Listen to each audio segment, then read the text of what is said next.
Well, we're parked for a bit and winter is very quickly approaching, so today we're going to install this diesel-fired forced air heater.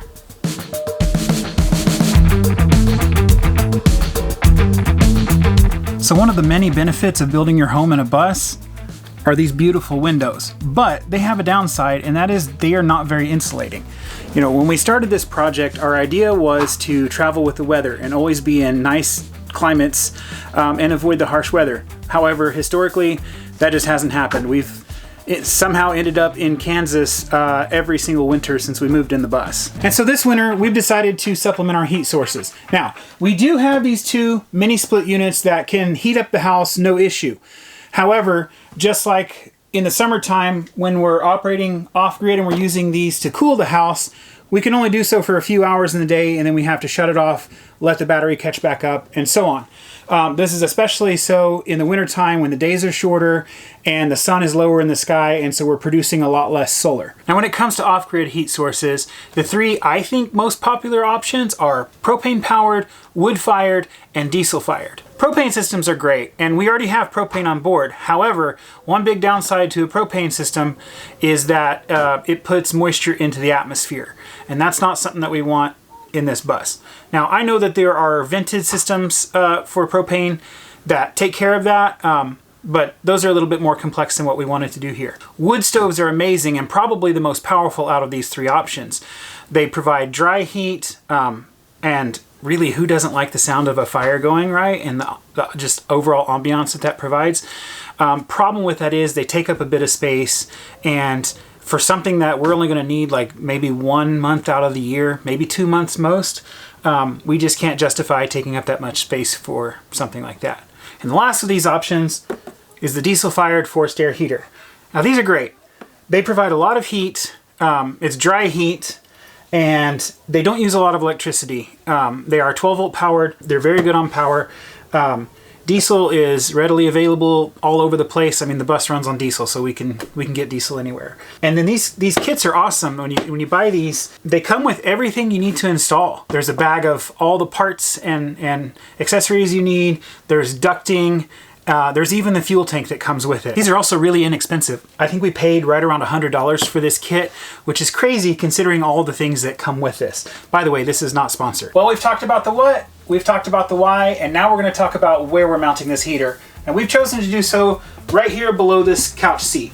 Now this will allow us to duct the heat out. We can put vents down in the face of this. So let's go ahead and get started. Oh, by the way, we've had a lot of people ask, actually we've had people declare that it can't possibly be safe to ride in here without seatbelts. And we agree. And that's why we have these seatbelts that are bolted to the frame. All right. Now, fair warning, these don't get opened very often, and so all the dirt and all the dog hair collects under here, so who knows what the state of this is going to be. Yep, it's pretty rough. So this is where the heater is going to mount, and then, like I said, we're going to run the ducts down and vent out of the front. But first, I'm going to run a vacuum in this and get it cleaned up.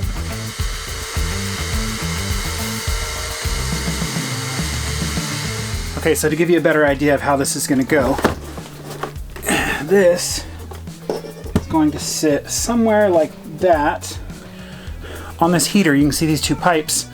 One of those is a fresh air intake, and the other is an exhaust. And so we have to drill a hole or cut a hole in the floor and run those out. We want to make sure we're in the right spot before we commit to it. So I'm going to use one of these long bits to punch through the floor, the subfloor, and then all the way through the floor. Is it bent? Okay, no it's not. It looked like it was bent. Yeah, right, before coming back with something like, you know, two of these big guys, I would hate to cut all the way through because that is a nightmare cutting through the floor with one of these. It'd be so bad if I cut through and then realize it doesn't work and I have to move, so this is a lot easier to punch through and just to make sure we're good before we commit. And 4 and 7 on that side, so that's good. Okay, so the first kind of exploratory hole we will put right there.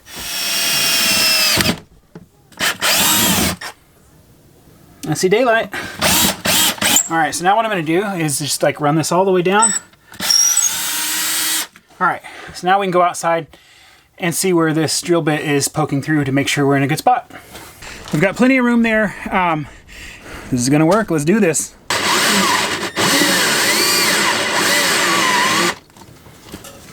Okay, actually, ooh. Yeah, I don't like that. So I'm going to go get a different drill.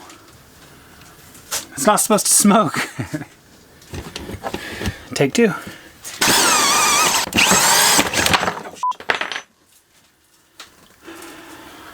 I'm okay. It's okay.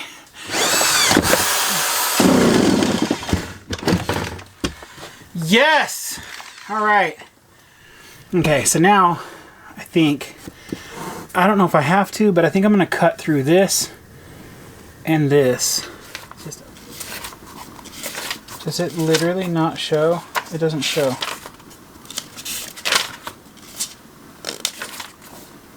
Okay. All right, so we're just going to figure it out. That's okay. Yeah, so they don't really tell you much about how to install it, but it's okay. It's not super complicated, and there's a bunch of videos that people have on YouTube showing how to install it. In fact, I will link one right here that's a really good one. I'm going to go out and find a socket.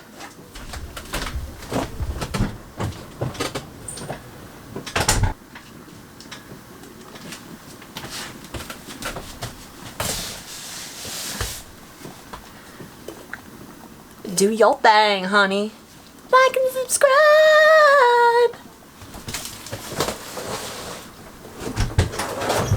There's probably a better, actually there's definitely a better tool for this, but this will also work. Now you can see we have mounting holes, so now we can put this back onto the holes that we drilled through the floor, and we could anchor this to the subfloor and move on to the next step.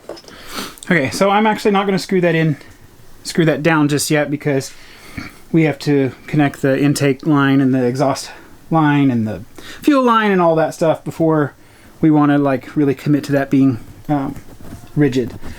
So everything in here is done.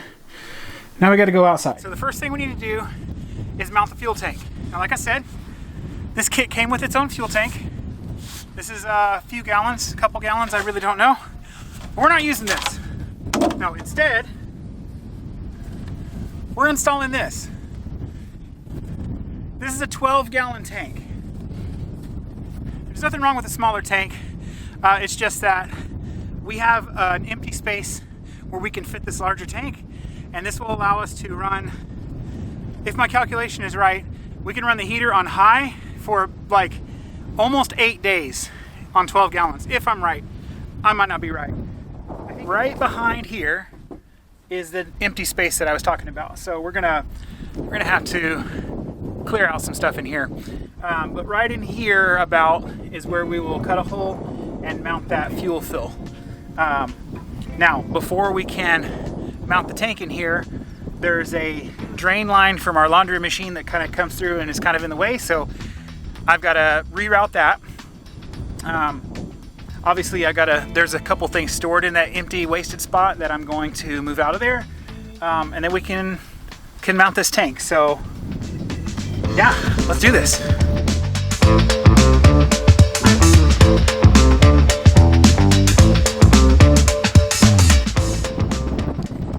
Check this out. So see these? When you exchange a propane tank, they always have this on the tank. So our propane is also mounted under there. And so for like a long time, when we put a new tank in, I've always just taken these off and thrown them under there. And so here we go.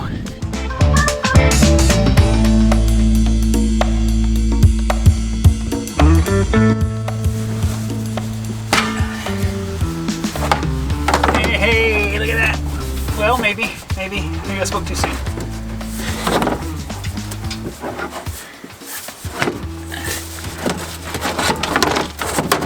Money! Look at that. Perfect fit. Okay, so something else that I forgot to mention earlier that we have to do in here. We have to get 12-volt power from our external fuse panel, which is 2 storage bays that direction. So I'm actually going to install a conduit the entire length of, actually right here behind my shoulder, right up in here somewhere, all the way back to that bay where the fuse panel is. It's way overkill for this. We could have just ran the wiring in some loom or something like that, but I need that conduit for a future project.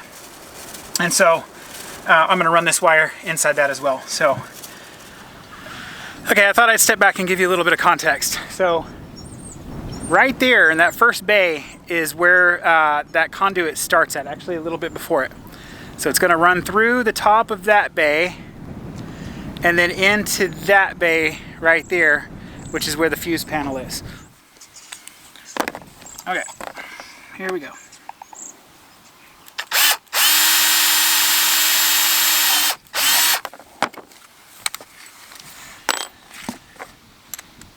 All right. What you doing? I'm just watching you. Just watching me? All right, let's go.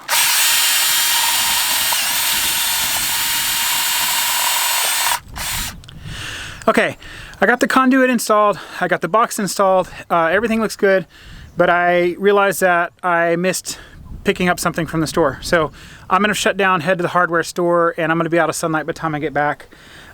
So we'll have to finish tomorrow. Something that I was gonna mention earlier and I forgot to, let us know down in the comments if you guys like these kind of videos, the kind of like DIY maintenance, repair, install kind of things, because we have several really cool projects coming up in the future, some remodels, some just different cool stuff, and we weren't sure if we were going to film them, but we wanted to hear from you guys. Let us know down in the comments, do you guys like these kind of videos in addition to our standard kind of travel and adventure videos and whatnot? Let us know. So I'm gonna shut down now and we'll catch you guys tomorrow just like that. I've always wanted to do that transition. All right, today is a new day. We've got all the stuff we need. We're on the home stretch. We've probably got like 100 things left to do, but we've gotten through all the hard stuff. Now it's a bunch of easy stuff. We have to finish out this conduit, run an electric wire. We've got to install the fuel fill.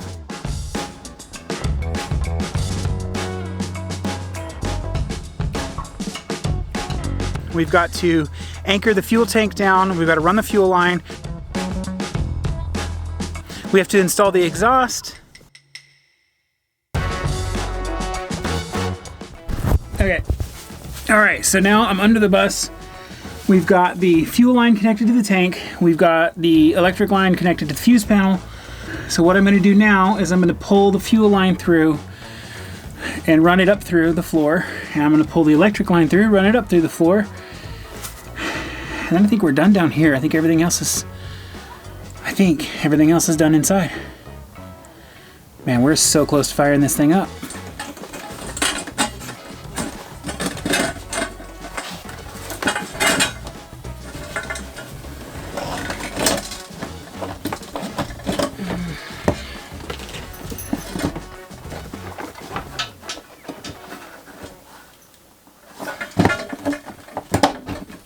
Hey.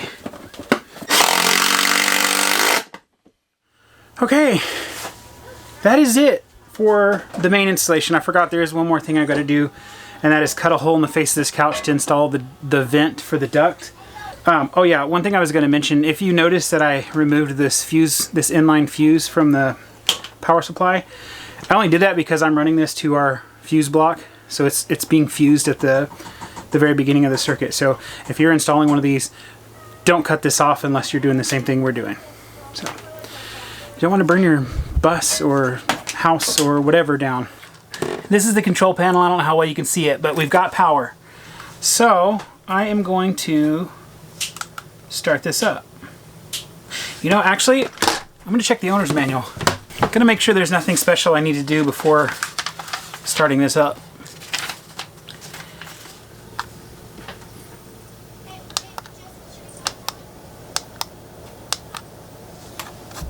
It's blowing air out. I don't see any indication of the fuel pump on, and I can't hear it either. Double check this.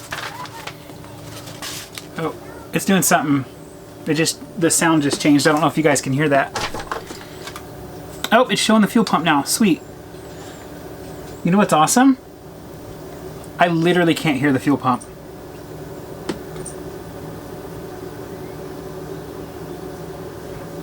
It's below the floor outside, and the way I mounted it, and I wasn't able to show you guys because there's no way to film in there, there's just no room.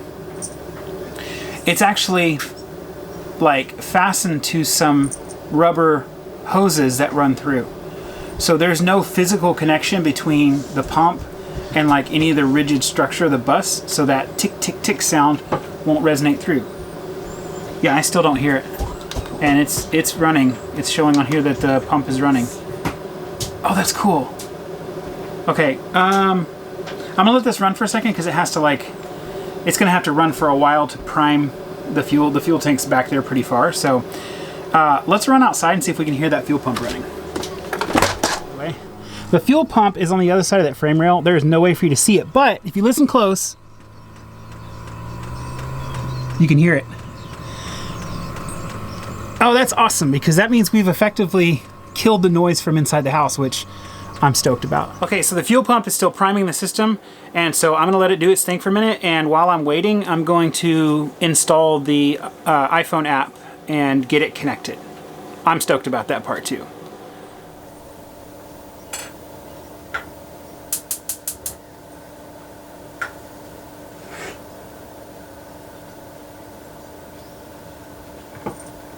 Oh wow, that was super easy.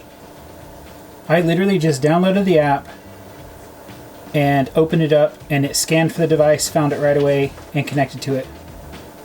Okay, so I just got an error message, and I'm looking it up now. I'm pretty sure it's probably because it hasn't primed yet, and so it's not getting any fuel, because like I said, the run is pretty long for that fuel line. So let's see, it is an E10. E10, unable to start, ignition failure.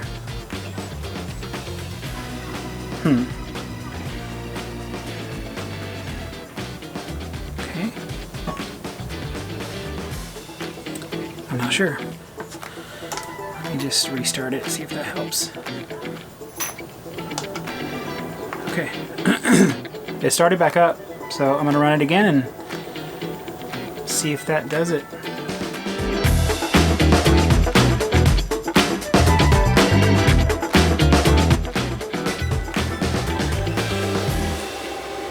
Well, I inadvertently left you on a cliffhanger on that last one.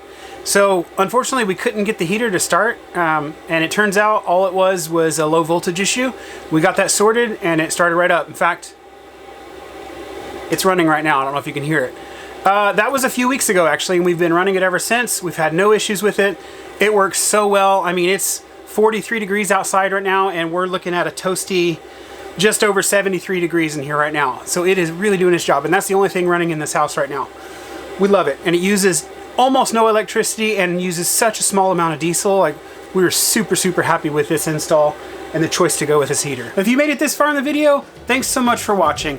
This is our last video for this year, and so we'll catch you guys on the road sometime in 2026. And as always, thanks for watching.